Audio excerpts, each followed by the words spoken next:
Boa noite a todos, apesar de ser dia hoje, né? Eu estou gravando para vocês todos. Então, boa noite a todos, meus amigos, meus irmãos da casa tão querida por todos nós, do Centro Espírita Fraternal Teresa d'Ávila. E sejam todos muito bem-vindos. Eu sou Simone Valverde e a partir de hoje nós vamos ter um encontro semanal aos domingos, sempre às 18 horas. Quando for o primeiro domingo, a gente tem a nossa reunião tradicional, que nós já estamos acostumados, já sabemos.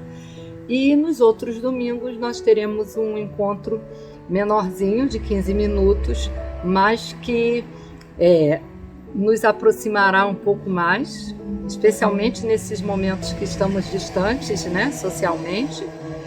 E também continuaremos a estudar o Evangelho do Senhor Jesus.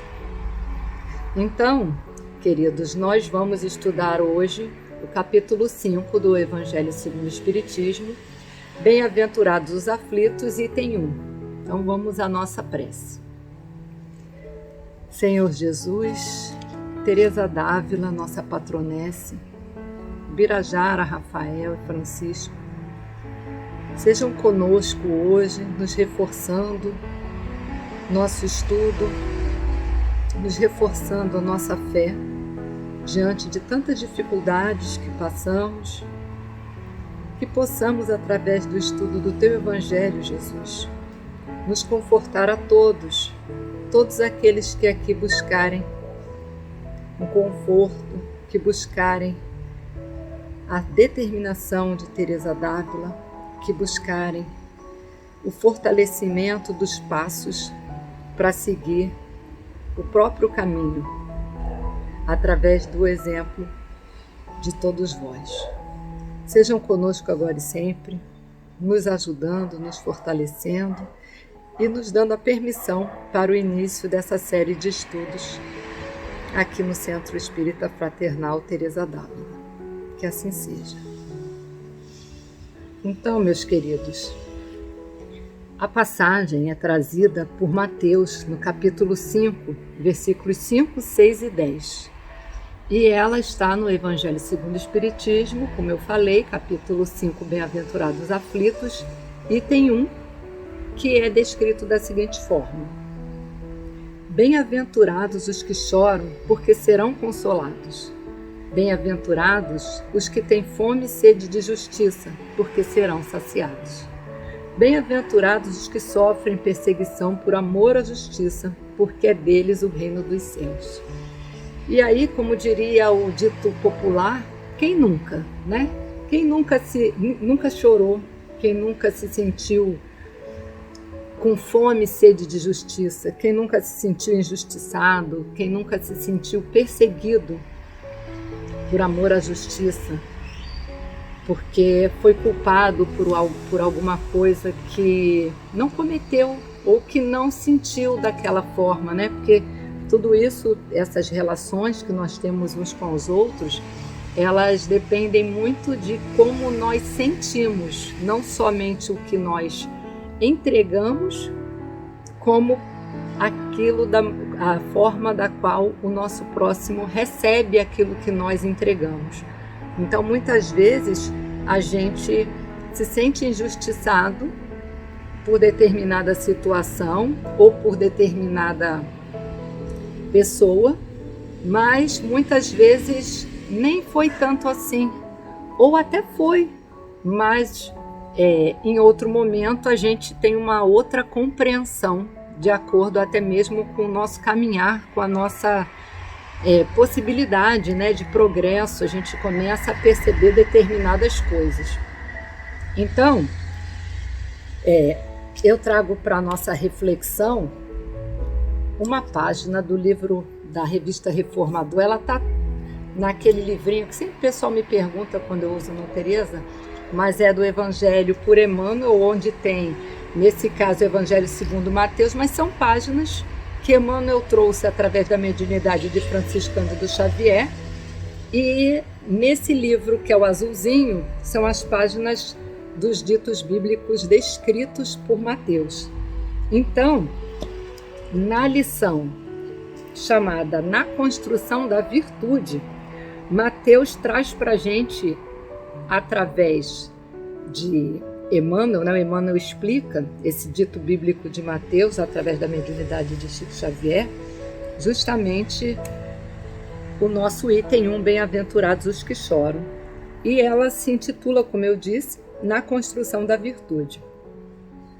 Toleras descabidas injúrias e calas a justificação que te pende da boca, esperando a preço de lágrimas que o tempo te mostre a isenção de culpa.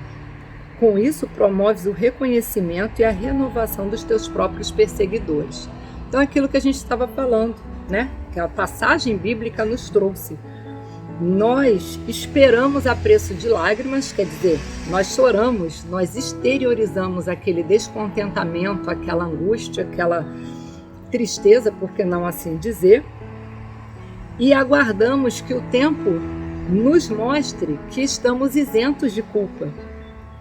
Com isso, nós estamos promovendo o reconhecimento e a renovação dos nossos próprios perseguidores, porque muitas vezes eles não fazem aquilo por nos perseguir, mas nós sentimos dessa forma. Nós também temos que observar que aquilo que nos parece uma grande tristeza ou uma grande dificuldade num determinado momento, vai passar. Vai passar e nós vamos sair mais fortalecidos daquele momento. É difícil? É difícil. A gente está errado de chorar? Não. Eu costumo dizer que as lágrimas esvaziam, né? Esvaziam aquela angústia. Às vezes a gente acaba de chorar, lava o rosto, toma um banho e se sente renovado. E a gente precisa se sentir assim. A gente precisa se sentir renovado, olhar para frente, né? Também tem um ditado popular que diz: levanta, sacode a cabeça, a poeira, né? E dá a volta por cima. Então a gente precisa sim, ainda que a dificuldade permaneça junto a nós. Naquele momento a gente precisa de ter um novo fôlego, de ter uma nova percepção, para ter uma nova atitude que nos vai permitir continuar. E que fôlego é esse? Onde a gente vai buscar esse fôlego? No Evangelho de Jesus. A questão 625 do Livro dos Espíritos, ela nos deixa, Kardec nos fez uma pergunta para os espíritos e eles nos deixaram muito bem explicado e muito claro quem era o nosso exemplo maior aqui na Terra. Os espíritos responderam com 2 palavras: vede Jesus. Então, através de Jesus, dos exemplos que ele nos deixou, através do seu evangelho, é que nós vamos buscar essa força para continuar.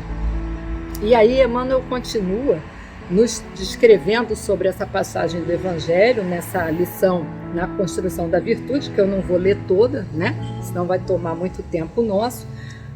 Mas ele nos traz, no 3º parágrafo, dizendo que nós precisamos perceber, pela ascendência moral que já conquistamos, frases de estímulo e de indulgência. Quer dizer, nós temos um pouquinho de ascendência moral, temos que confiar nisso, temos que estar certos disso, que já caminhamos um pouco, que já temos um tanto de compreensão,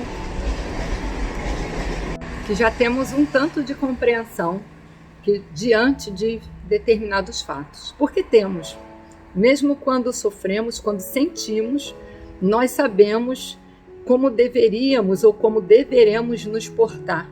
E precisamos lembrar dessa nossa ascendência moral já conquistada e conseguir pronunciar frases de estímulos e indulgência sob críticas, muitas vezes sob a crítica dos que não nos compreendem os gestos. Quer dizer, Emmanuel, como todos esses amigos espirituais, benfeitores espirituais, que já sabem esse caminho que nós estamos percorrendo, porque já percorreram, eles sabem das nossas dificuldades, mas eles confiam que nós conseguiremos passar por elas. Eles sabem do nosso esmorecimento, das nossas lágrimas, mas eles confiam em nós. Eles acreditam e sabem que somos capazes de passar por tudo isso. Então nós precisamos buscar essa força e sermos capazes de acreditarmos na nossa ascendência moral, sim. E aí, continuando, né, Emmanuel nos traz sob assalto da calúnia, sob assalto da calúnia, ora em favor dos que te ferem. Quer dizer, é uma outra dificuldade que a gente tem, mas a gente vai precisar conquistar, que é orar por aqueles que estão nos ferindo. É claro que em determinado momento a gente vai pedir a Deus, né? Vai se lembrar de Jesus na cruz, pedindo ao Pai que perdoe, porque eles não sabem o que fazem, mas vai ser da boca para fora para a gente, porque nós não temos ainda a capacidade moral de fato perdoar num primeiro momento. A gente está chateado, mas nós vamos praticando esse exercício e vamos conquistar mais uma vez, mais uma virtude, mais um passo no nosso caminho. E aí, terminando essa lição, Emmanuel coloca que quem suporta serenamente o mal que atraiu para si mesmo, quer dizer, ele ainda lembra a gente que nós atraímos esse mal para nós mesmos, né? Mas também não é para que a gente se sinta, já que eu atraí o mal, vou sofrer, vou me sentir culpado eternamente. Não, eu vou ter que enfrentar, mas enfrentar de forma positiva. Enfrentar, chorando sim, sentindo sim, mas vamos trilhar a estrada bendita da resignação. Contudo, quem pratica o bem, quando pode fazer o mal, vive por antecipação no iluminado país da virtude. Muito lindo, né? Eu sempre costumo dizer que Emmanuel no final nos dá aquele refrigério, né, para a nossa alma. Então, a nossa patronesse, ela também nos traz exemplo de que já passou por tudo isso. Porque, como eu falei, são espíritos que, ainda que missionários, eles estiveram aqui no nosso mundo de provas e expiações. E antes disso também, né, eles foram criados como os outros espíritos, criados por Deus, simples e ignorantes. Então eles sabem das nossas dificuldades. Só que eles olham com aquele olhar como um pai olha para os erros do filho. Eles olham com misericórdia, eles olham com compaixão e acreditando no potencial que aquele filho tem de aprender, de compreender e de continuar caminhando. Então Teresa descreve para a gente que quando ela começou no noviciado, né, no primeiro ano especialmente, que ela sofria grandes desassossegos com coisas que depois ela julgou serem pequenas, serem coisas de pouca importância, mas ela sofreu muito e chorava. E ela descreve essas lágrimas, que ela chorava muito, ela se sentia injustiçada, ela se sentia culpada por coisas que ela não cometeu. Ela se sentia perseguida, olha a perseguição aí. De forma que ela fez?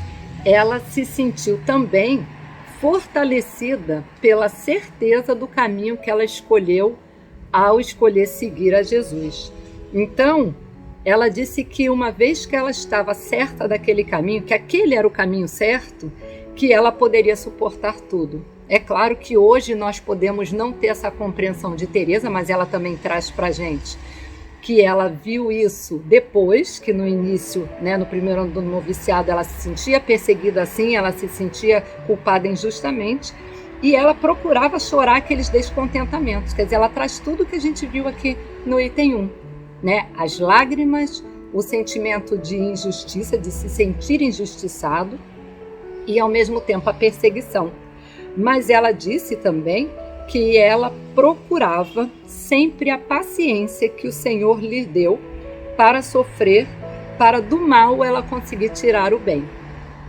Então, amigos, queridos irmãos, que nós possamos, através dessas palavras de Teresa, através das palavras dos nossos mentores espirituais, dos nossos amigos espirituais que nos trazem com tanta propriedade, né, a ciência do caminho que seguimos, das dificuldades que passamos, mas da capacidade que temos de suplantá-las, que nós consigamos nos fortalecer e dar passos mais firmes e caminhar.